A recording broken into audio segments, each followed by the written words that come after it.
range trip. We're heading out to the range today to see if we can't get the 7 PRC figured out and get a good load for it for hunting. So everything's nice and wet out here right now.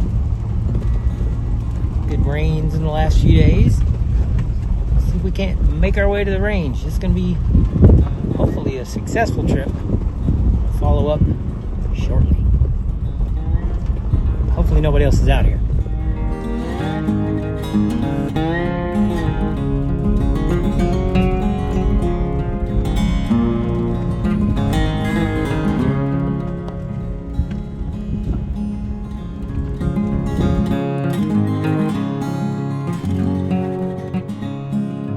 You know, rifles are a lot like people. I swear, sometimes God puts them in your life just to test you. Alright, fresh back from the range. Thank y'all for joining me again today. I'm trying to work out some hunting loads, or a hunting load, for the 7 PRC Bergara Sierra Wilderness that I got a few weeks ago. I've been working on the channel here. Got it in a field stock. I did see an accuracy improvement once I got it in the field stock, even with factory ammo, so I know that's kind of eliminated one of the factors I was having. But now I'm working my way through some custom hand loads, trying to find a really good elk hunting load, because this is going to be my dedicated like elk rifle. If I go elk hunting, if I go big game gun hunting like that, like elk, moose, bear, that kind of thing, this is the one I want to take. My goal with this rifle has never been to make a 1/4 minute gun. Don't get me wrong, that's always the goal, but the expectation isn't always reasonable. This is a factory gun straight off the shelf, more or less. There's no customization done here. I didn't true anything, cleaned up the muzzle a little bit, put it in a new stock, tweaked the trigger. Now I'm working my way through the hand loads, trying to get them to act right.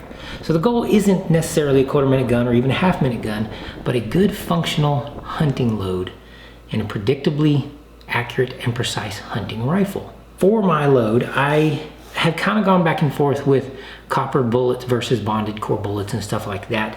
I can see the advantage of a copper bullet, especially in something like a 7 PRC and stuff like that. If you're not shooting a 30 cal, copper bullet on elk at long range, extreme penetration, big bodied animals, it makes sense.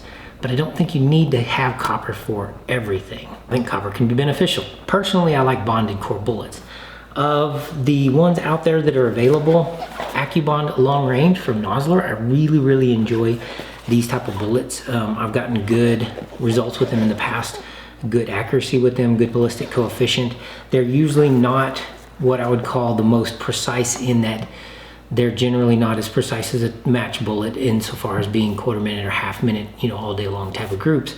But if you can consistently get them down to about a minute, it's a really great hunting bullet. So far as bullet construction goes and just plain, terminal ballistics, the Accubond Long Range from Nosler is a fantastic bullet. High BC, holds together well, comes apart, when it needs to come apart, expands when it needs to expand, penetrates really deep, and will work at longer ranges. So that's what I'm going for. All right, for my powder, I've chosen N568 from Vihtavuori, and maybe a little bit on the slow side for powders as it goes, but let me share some of the results I've gotten so far and why I think I might have finally stumbled on a decently precise hunting load that will work for this platform in this rifle.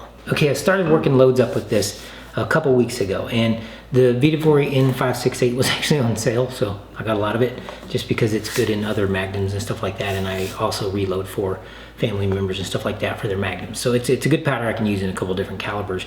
And right off the bat, the velocities I was getting were pretty not stellar. I won't say, for what the 7 PRC advertises, they weren't stellar velocities. They weren't really high. On Vihtavuori's website, they actually have the N568 with the 175 Nosler topping out at about 2844 at a compressed charge of 70 grains. And I will say that I'm a little higher than that. Still not compressed, and I haven't quite hit those velocities yet. I'm sitting at about the 2750 range. So for the 7 PRC, it doesn't seem like that's very fast, 2750. And it's the average I've gotten over the load I've developed. But the SDs and the extreme spread have been really low. Like we're talking like SD of 3, extreme spread of 4. That's across multiple loadings so far now, like multiple tries at this, multiple velocity tests. I've gotten pretty consistently, even with a couple different types of bullets, an SD and an ES in the single digits every time. That to me is enough of a benefit, so cost benefit analysis, just in consistency of burn and powder and velocity, that it's worth using a little bit slower powder that may not give me as high velocities as people are looking for out of the 7PRC. Now, a lot of the hype and the hubbub out there is getting these things up to 3,000 feet per second. That seems to be everybody's goal. Now, I'm shooting a 22-inch barrel, so I'm gonna lose anywhere from 25 to 50 feet per second on average per inch of barrel loss under 24, so that's kind of expected, which puts me around the 2,900 feet per second goal range for a fast load in this rifle, but I'm not getting anywhere near that with the N568. I'm hovering around 2750. That's been pretty much standard. And it may seem low at first, and it may seem like a little anemic for such a large cartridge, but with extreme spreads in the SDs, it's so low and such consistency and velocity, you're gonna get much greater accuracy and precision overall across broad spectrum testing, even if that velocity is a little lower than you may want. And that's what I go for personally myself, is like, let's get the powder as consistent as I can, even if the velocities aren't screaming high. Because the big benefit of the 7PRC, it's a 7mm high sectional density, ultra high BC bullet that is heavy grain weight. 175 is nothing to sneeze at, especially in the sectional density profile and ballistic coefficient profile of the 7mm. That makes this thing a true banger, well beyond 1,000 yards. Like, we're talking supersonic out to almost 1,500 yards at that slower velocity. So I'm okay with that, something I can live with. Now that I've kind of settled it in my mind that I'm not looking for a 3,000 feet per second gun, which would be nice, I'm not gonna lie, 3,000 feet per second would be awesome in this gun. And there may be some powders and combinations of bullets out there I can try in the future to get that, and if I can't get it, I will, don't get me wrong. But personally, I like that precision and consistency in the burn first, and the accuracy of the bullet first, and I nail those two things down. If I can get my bullets flying into a consistent shot size that I want, and get the burn rates, SDs and ESs, in a good velocity range, so 2750 is still great velocity, anywhere 2700 and up in this gun is an awesome velocity range, and get it really precise and accurate, say around 1 minute group out of this gun. Okay, so this is not a custom rifle. If this were a custom rifle, I'd be expecting a lot more out of it. If I had built this rifle, I would not be happy with anything less than half minute. But this is a factory gun, and not an expensive one either, kind of a mid-grade factory gun in a lower end stock. So I can expect reasonably about a minute out of this to a minute and a quarter, and for hunting purposes, that's more than sufficient for me. So my goal with all that is low extreme spreads, low standard deviations, consistent velocities, and I've got that in the powder and load combination I've got going so far. I will say this, based on Vihtavuori's website, I'm a little bit over max. Not a lot over max, but a little bit. But I also cross-referenced that with this powder and this bullet on some other reloading data handbooks and stuff like that, and I think Vihtavuori was a little bit conservative with their powder charge, which is kind of normal, but they were also loading a little bit shorter than the mag length average, so they were loading way down in the 3.26, whereas the standard SAMI spec for this is 3.340. So I did notice one fluke though in this last group testing that I did. The first few groups I tested with the N568 and the Nosler, and then the 183s also within 568, and the 180 ELDMs also within this. I was getting a standard deviation range and an ES in the single digits for all of them. But I had a spike this last time at the range, and it went up into the teens. So I went up into 14 for a standard deviation and 20 for an extreme spread, and that to me was a fluke. Like, okay, what's going on here? The only thing I changed from the last batch of loadings I did, and then this current batch of load, I did one set of the load I just tested, was the seating depth. I actually pushed it down below and compressed the load just a little bit of what I had seated it at in the past. So I had been at 3.350, a little bit long, 50 thousandths over SAMI spec in all the loads prior to this. But I noticed there was some case space, so I went ahead and compressed the load down just a little bit, and I got a little bit of compression in the load, and that put me down at 3.320. So I was 30,000 less than what I had been. And I think that attributed to that spike in standard deviation extreme spread, and I had one actual round that happened in where it was just way outside of what the others had been, tracking them all together. So I've got that kind of ironed out. It was kind of obvious on the range. The group sizes were fantastic. I mean, for what they are, granted, fantastic in this context means it's not 2.5 to 3 minutes, which is what this rifle had been from the beginning with factory stuff and the factory stock before I did anything to it. We're talking 3 to 4 or 5 minute angle group. So I've gotten it consistently down to about 1 to 1.25 minute with a couple different loads now. So we're getting in the ballpark. I'm gonna go ahead and put that data up here. Let's just talk about what I recently, just today, got with my loads. Right, I went out, fired a cold bore shot, got it fouled, made an adjustment with my scope. Actually, I had to make 2 adjustments because I haven't technically zeroed this rifle yet. I'm still kind of wandering around with my load and working it through. So the first shot group I shot was a 4-shot group after fouling in an adjustment, and I got a 0.905 minute of angle group, and it was well under an inch. And that was with the the 175 Accubond Long Range and 71 grains of N568. The velocity on that, 2750. I'll take it. That's pretty good. Yeah, I think I like that. Like I can get down with that. I can hunt with that. Second group I laid down today, just today. I only did a small shot set today. 3-shot group with the wand attached for my velocity, my magneto speed. The wand was actually attached, and it was a 1 minute of angle group. So it opened up just a little bit, and the wind was if you look at the spread on this one vertically, there wasn't any much. If you just calculated the vertical spread, it would have been about 0.1 minute of angle, but the horizontal spread on this was pretty big today, and I'm gonna attribute part of that to the wind because I was getting 12 to 15 mile an hour wind gusts as I was testing, and it was really noticeably picking up. So I think even with the wand attached, you know, the magneto speed, it did change the point of impact, which is always normal. I think it's, you know, pretty clear there that velocity wise I'm pretty consistent because the extreme spread and the SDE on that one were really low too.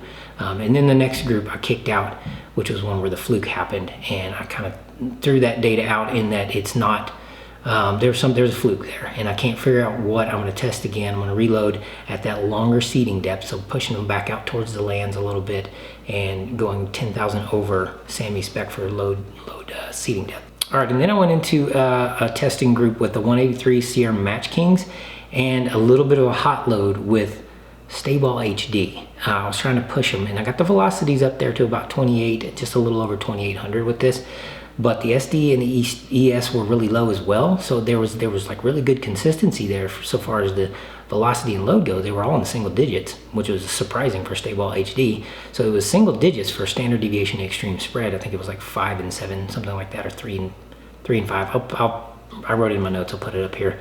But the accuracy was only 1.5 minutes of angle. So I really did not get any good accuracy out of that Sierra Match King yet for this rifle. I have gotten close to a minute groups out of them, but I haven't got under a minute yet.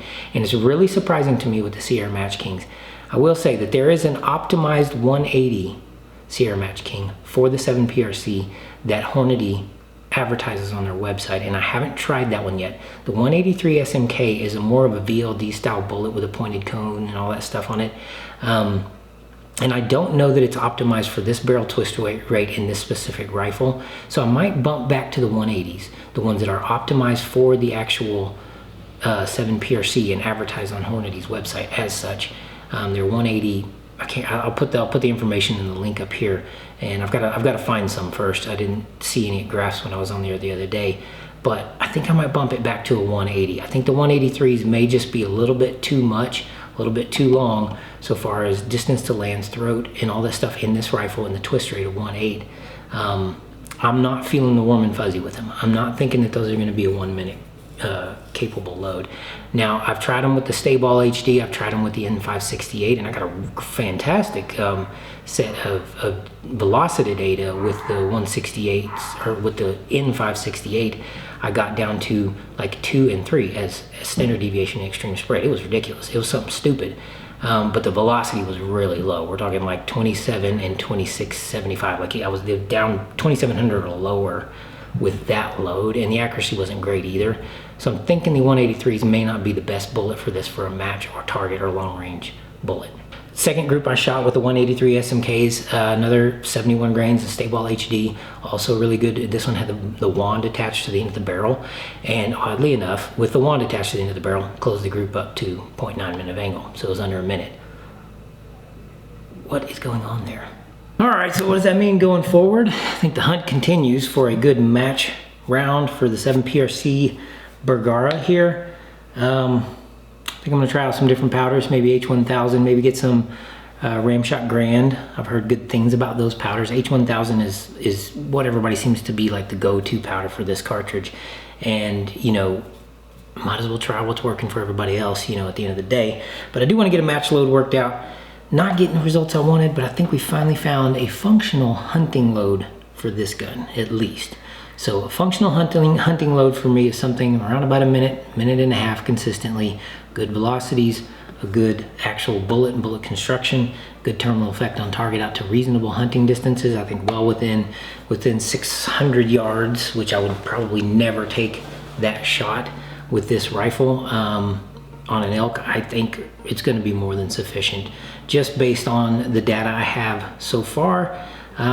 With that load, the Nosler Accubond 175 grain and the N568, I'm getting terminal effect, say 2,000 foot per second, let's say 1,500 foot per second for reliable expansion and deadly penetration on an elk.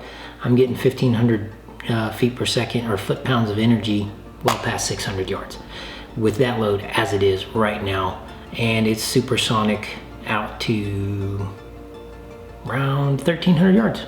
So that's not bad. I mean, that's more than enough for a hunting load for me personally with this rifle for as infrequently as I will be shooting it at game and larger game. I just want to make sure there's something that works well, and all that is in the bullet construction and the velocity precision, the velocity consistency with the powder. I think we got it. Now, to make myself feel better, since I wasn't having the luck I wanted to with the old 7PRC, I broke out the crusty trusty Recce 6mm Arc DMR. This is my primary East Coast hunting gun.